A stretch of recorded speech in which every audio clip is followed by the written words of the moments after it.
Are you ready to take your controller skills to the next level and dominate your competition? Look no further. This video is packed with 7 expert tips that will elevate your gameplay and help you become an absolute beast on the controller. Whether you're a seasoned veteran or a newcomer on the sticks, these tips are sure to help you reach your full potential to become the best controller player you can be. So, get ready to level up your skills and leave your opponents in the dust. If you're serious about becoming an insane controller player, the first step is to use either a controller with paddles or to play with a claw grip. Playing with one of these allows you to either bind the face buttons of your controller to a paddle or to press the face buttons with claw, meaning you never have to take your thumb off of the right stick, giving you control over everything no matter what you're doing. For example, if you don't play with claw or paddles and you get into high intensity situations such as build battles where you constantly have to jump, build, switch mode, and edit, every time you do one of these actions, you have to take your thumb off of the right stick to press one of the face buttons on your controller, meaning you don't always have full control and it takes more time to press, which could cost you the fight. Now, if you do decide to switch to a controller with paddles or to play claw, it's gonna be tough in the beginning and you might want to give up, but it's worth it to stick it out and get better on them. When you first start out, just practice free building and editing in your own island. Once you feel comfortable with building and editing, hop into some real games to take yourself out of your comfort zone and put you in some real in-game scenarios, which will help you get used to your new binds.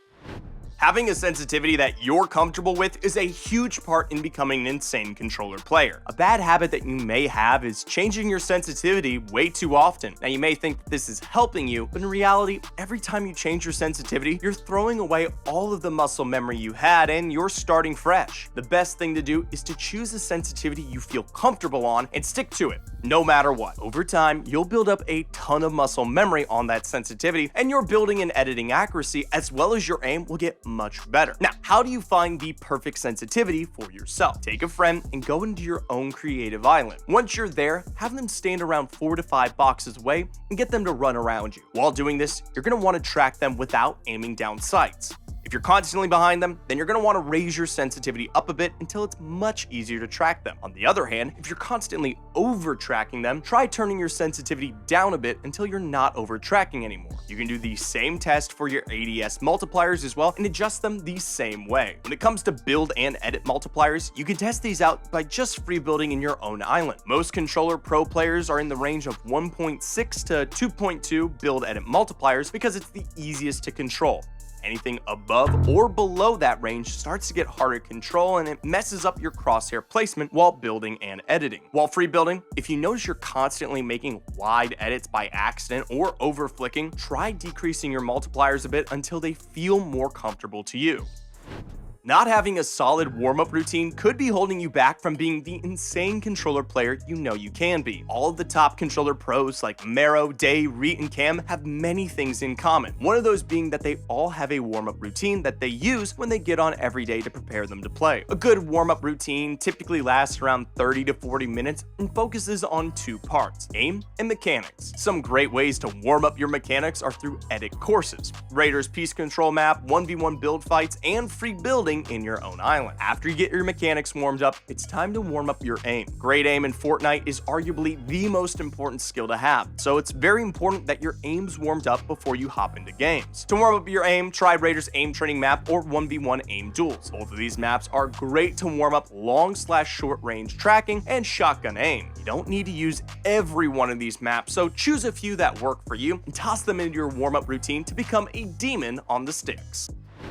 Understanding new metas every season is crucial in becoming an insane controller player. The meta refers to the best strategies and skills used in the game to be at the top level. This includes knowing the best new guns, heals, and knowing what's the best loadout for the season. This season brought a ton of new items such as the Havoc Shotgun, the Kinetic Blade, and ODM gear. Also, new best in-slot healing items such as the legendary Slurp Juice, which is arguably the best heal item Fortnite has ever added. For movement, the Kinetic Blade and ODM gear are great, but what a lot of people don't know is how good ODM gear can be for fighting. It has an attack option that launches through any build and can hit your opponent for up to 70 damage per hit. When it comes to the best controller loadout this season, you're gonna definitely want to have ODM gear in there. Shotgun-wise, the Havoc Shotgun is the only viable option. The Combat Shotgun does little to no damage, as well as the Maven Auto Shotgun. When it comes to your secondary weapon, there are a few good options. The strongest secondary this season is the Mythic Pulse Rifle. This is one of the most overpowered guns they'd ever added, but there's only enough for one team per game. Every game, an island spawns after the third storm circle.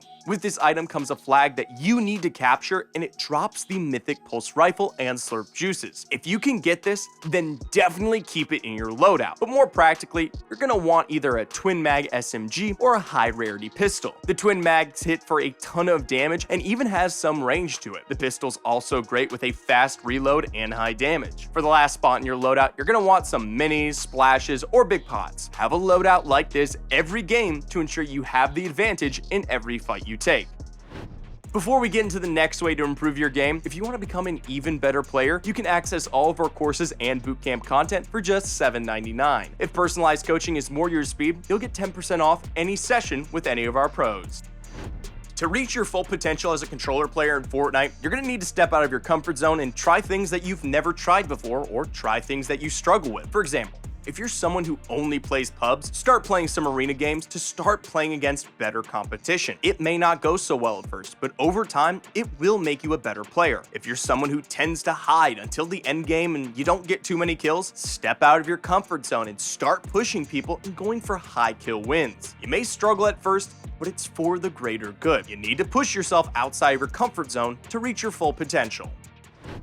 VOD reviewing, otherwise known as rewatching gameplay, is a huge part in growing your skills as a Fortnite player. The reason why VOD reviewing your own gameplay helps you is because you're able to look back and see your own mistakes that you may not even know you're making. This allows you to fix these mistakes and to grow as a player. I recommend watching a game that didn't go so well, so you're able to see where something went wrong. For example, if you die mid-game, you may not have farmed enough mats early, made a bad rotation, or just didn't loot off spawn fast enough. Along with watching your own gameplay to notice mistakes you made, VOD reviewing pro controller players is also a great thing to do. This is because you can see habits that they have or specific things that they do that you can add to your own game. For example, if you struggle with getting a ton of kills, VOD review Reed's gameplay and see what he does to get high kill games. Pick up on things like his rotations to find players, the way he fights with right hand peeks, or even disengaging fights that he's losing. While you watch these players, ask yourself what they did in that situation that helped them, and ask yourself what you would have done differently there. Once you get put into these situations in-game that you've VOD reviewed, you'll know exactly what to do and you'll be able to make a better decision.